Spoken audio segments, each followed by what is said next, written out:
नमस्कार, special report देख रहे हैं आप। मैं हूं आपके साथ पराग गुप्ता। राजस्थान के जयपुर में बीजेपी के राष्ट्रीय पदाधिकारियों की बैठक हो रही है, जिसमें देश भर के कई बड़े नेता शिरकत कर रहे हैं।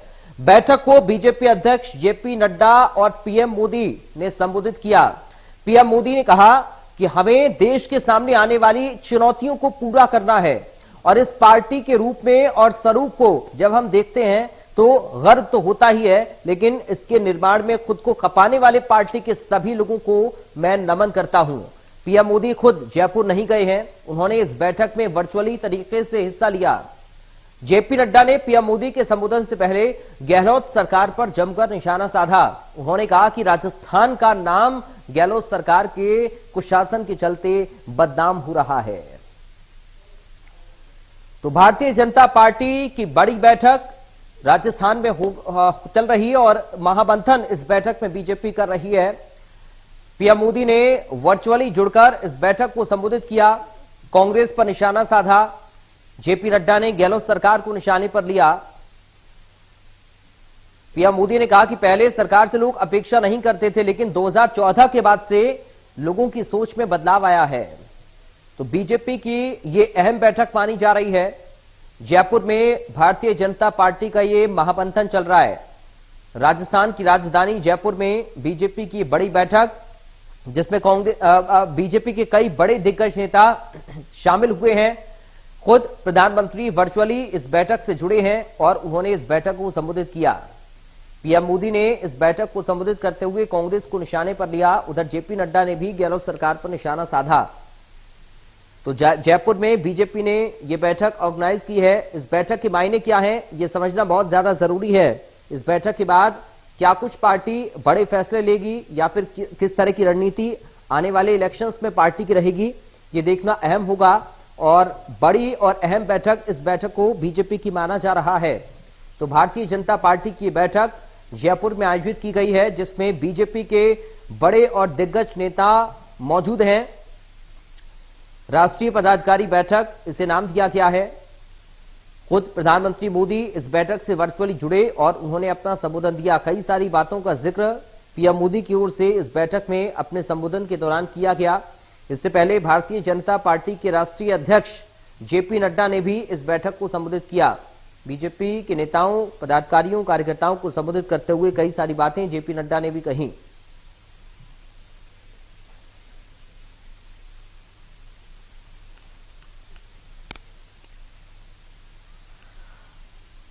हमारे साथ कुछ संवाददाता इस वक्त ग्राउंड पर मौजूद हैं। हम सबसे पहले कुलभूषण सक्सेना का रुख करेंगे। कुलभूषण, आज बीजेपी की जयपुर में बड़ी बैठक, इससे पहले कांग्रेस उदयपुर में अपना चिंतन शिविर कर चुकी है 3 दिवसीय। बीजेपी की इस बैठक के क्या कुछ मायने निकाले जा रहे हैं और क्या रणनीति इस बैठक के जरिए पार्टी बनाने जा रही है? कुलभूषण,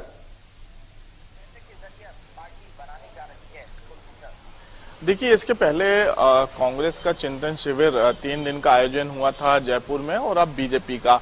सबसे पहले हम अगर कांग्रेस की बात की जाए तो संगठनात्मक और राष्ट्रीय अध्यक्ष को लेके, इसके साथ ही तमाम जो जनहित के मुद्दे हैं उसे कैसे जमीन में उठाया जाए, कार्यकर्ता इसे आंदोलन का रूप दे, इसको लेकर जो है कांग्रेस के चिंतन शिविर में चर्चा हुई थी। इसके साथ ही जो आने वाले 5 राज्यों के इलेक्शन है, लोकसभा चुनाव है, इसको लेकर रणनीति बनाई गई थी। वहीं अब आज से जो है बीजेपी के चिंतन शिविर की शुरुआत हो चुकी है जयपुर में। मध्य प्रदेश से प्रदेश अध्यक्ष बीडी शर्मा सहित तमाम जो संगठन के महामंत्री हैं, पदाधिकारी हैं, वो इस चिंतन शिविर में शामिल होने पहुंचे। और इसके साथ ही ये भी जो 3 दिवसीय चिंतन शिविर है, इसमें मध्य प्रदेश के मुख्यमंत्री शिवराज सिंह चौहान भी इस कार्यक्रम में शामिल होंगे। लेकिन आज जो है प्रदेश अध्यक्ष बीडी शर्मा सहित तमाम संगठन के पदाधिकारी मौजूद हैं। आप बने रहिए, आपके पास में लौटूंगा। आप सीधा हम जयपुर का रुख करते हैं। इस वक्त हमारे संवाददाता बसंत पांडे जयपुर से हमारे साथ लाइव जुड़ गए हैं। बसंत, बताइए क्या अपडेट ताजा अभी बीजेपी की इस बैठक को लेकर, अभी तक क्या कुछ हो चुका है और कब तक की बैठक चल रही है, क्या एजेंडा इस बैठक का है? बसंत,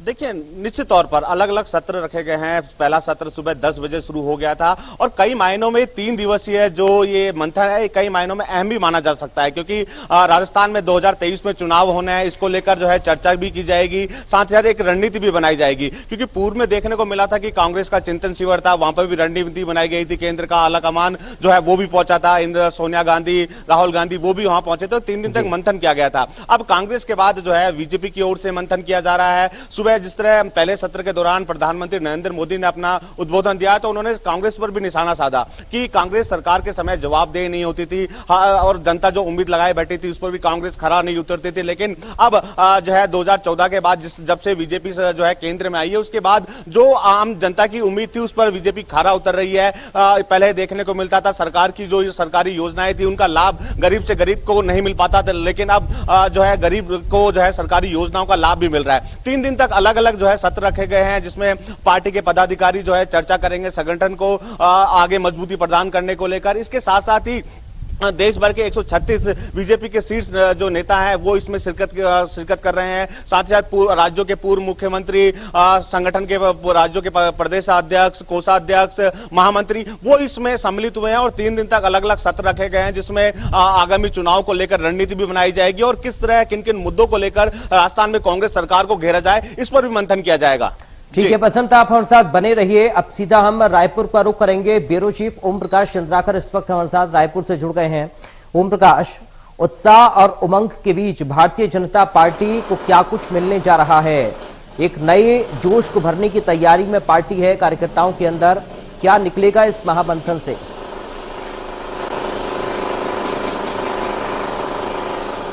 देखिए पराग, जिस तरह से छत्तीसगढ़ में जो भाजपा की यदि मैं बात करूं तो छत्तीसगढ़ में भाजपा कुछ खास नहीं कर पाई है। जो भूपेश बघेल सरकार के जो 3.5 साल के जो कार्यकाल रहे हैं इस दौरान भाजपा पार्टी और भाजपा के नेता कुछ खास नहीं कर पाए। यदि हम देखें कि पिछले दिनों जो आंदोलन हुआ था, जेल भरो आंदोलन, उसकी अगर बात छोड़ दी जाए तो कोई भी बड़ा आंदोलन इन 3.5 सालों में भाजपा की ओर से नहीं आ पाई है।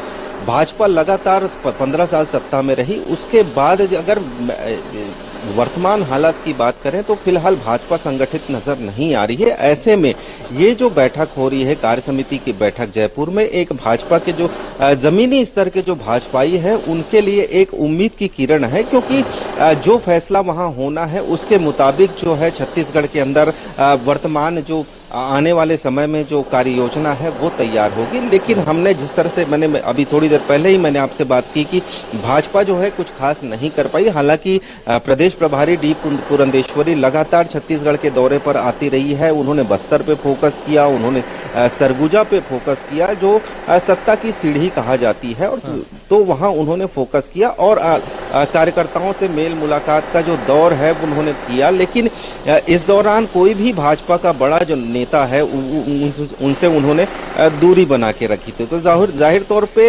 एक बहुत बड़ी रणनीति बनाने की आवश्यकता फिलहाल छत्तीसगढ़ के अंदर नजर आती है, क्योंकि भाजपा के जो कार्यकर्ता हैं वो काम करना चाहते हैं लेकिन यहाँ उनको नेतृत्व नहीं मिल रहा है, अच्छे से उनका जोश का उत्साह नहीं हो रहा है। लिहाजा भूपेश सरकार के खिलाफ भाजपा के जमीनी स्तर के कार्यकर्ता फिलहाल कुछ नहीं कर पा रहे। जी ओम प्रकाश, एक सवाल और है, क्या प्रदेश में बड़े बदलाव के संकेत मिल रहे हैं पार्टी संगठन के अंदर बीजेपी के?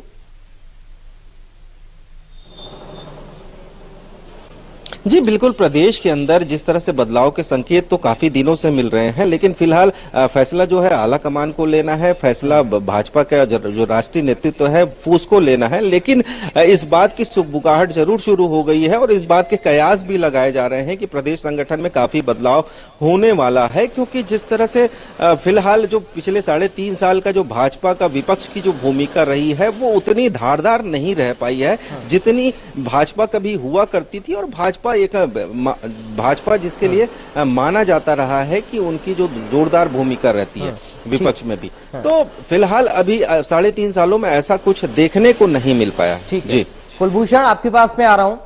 मुख्यमंत्री शिवराज सिंह चौहान को हम देख रहे हैं काफी ज्यादा एक्टिव हैं। मंत्रियों की बात करें, अधिकारियों की बात करें या फिर खुद ग्राउंड पर उतरने की हम बात करें, हर तरीके से मुख्यमंत्री हर चीज पर फोकस कर रहे हैं।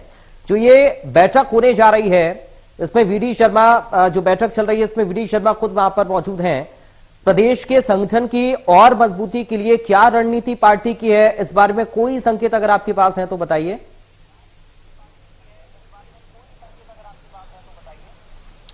देखिए, साफ तौर पे कह सकते हैं कि मध्य प्रदेश में 2023 में विधानसभा के चुनाव हैं और जयपुर में जो चिंतन शिविर बीजेपी का आयोजित हुआ है, इसमें तमाम प्रदेश के जो प्रदेश अध्यक्ष है, संगठन महामंत्री हैं, जो संगठन के पदाधिकारी हैं, वो इस बैठक में मौजूद हैं। संगठन में और कैसे मजबूती लाई जाए, इसके साथ ही जो बूथ पर काम फोकस बीजेपी करती हुई नजर आ रही है कि बूथ जीतो चुनाव जीतो, ऐसे कौन कौन से मुद्दों के साथ जो है आम जनता के बीच बीजेपी और सरकार संगठन जो है आम जनता के बीच पहुंचेंगे, ऐसे तमाम मुद्दों को लेकर चर्चा की जाएगी। इसके साथ ही आने वाले एक साल की क्या रणनीति जो है संगठन ने बनाई है, किस प्रकार से अलग अलग संगठनों को कार्य दिया जाएगा, इसको लेकर जो है चिंतन शिविर पर चर्चा की जाएगी। इसके साथ ही मध्य प्रदेश में संगठन की क्या भूमिका है, संगठन कितना एक्टिव है, संगठन के आगे के क्या कार्य है, आगे की क्या रणनीति संगठन ने बनाई है, ये सब जानकारी जो है प्रदेश अध्यक्ष बीडी शर्मा इस चिंतन शिविर में कुलभूषण बने रहिए आप। बसंत, एक बार फिर से आपके पास में आ रहा हूं। मध्य प्रदेश छत्तीसगढ़ के साथ साथ राजस्थान में चुनाव अगले साल होना है 2024, उसके बाद नजदीक है, ज्यादा दूर नहीं है। कांग्रेस ने एक तरफ उदयपुर में मंथन किया, उधर अब बीजेपी अपना मंथन करने जा रही है राजधानी में, तो क्या संकेत आपको मिल रहे हैं, क्या कोई बदलाव या फिर कोई बदलाव संगठन में, या कितनी मजबूती अब पार्टी खुद को दे रही है राजस्थान के लिहाज से भी अगर हम देखें? देखिए, राजस्थान में देखने को मिला है कि 5 साल कांग्रेस की सरकार रहती है, 5 साल बीजेपी की सरकार रहती है, लेकिन इस बार जिस तरह जो है रणनीति बनाई जा रही है, चाहे वो कांग्रेस के चिंतन शिविर की बात हो, चाहे बीजेपी के मंथन की बात हो, एक नई जिम्मेदारी पार्टी के पदाधिकारियों को यहां दी जा सकती है, क्योंकि अलग अलग मोर्चे के जो अध्यक्ष हैं वो इसमें बैठक में मौजूद है। लेकिन बीते दिनों जिस तरह बीजेपी में देखने को मिला था कि आपसी कलह बन गई थी, 2 गुट देखने को मिल रहे थे, सीएम की दावेदारी हर कोई दिखाता हुआ नजर आ रहा था, पार्टी के बड़े नेता जो है सीएम की दावेदारी की बात करने में लगे थे, लेकिन उस मतभेद और मनभेद को खत्म करने के लिए जो है ये बैठक रखी गई है। जेपी नड्डा खुद यहाँ पहुंचे हैं, तो निश्चित तौर पर पार्टी के जो वरिष्ठ नेता हैं उनको बड़ी जिम्मेदारी यहाँ दी जा सकती है, क्योंकि समय कम बचा है राजस्थान में और चुनाव को लेकर जो है एक रणनीति भी यहाँ बनाई जा रही है, मंथन किया जा रहा है। ठीक है, बहुत शुक्रिया बसंत आपका तमाम जानकारी और इस पूरी बातचीत के लिए। ओम प्रकाश आपका बहुत शुक्रिया। कुलभूषण आप बने रहिए हमारे साथ, आपके पास मैं लौटूंगा कुछ और बड़ी खबरों के साथ।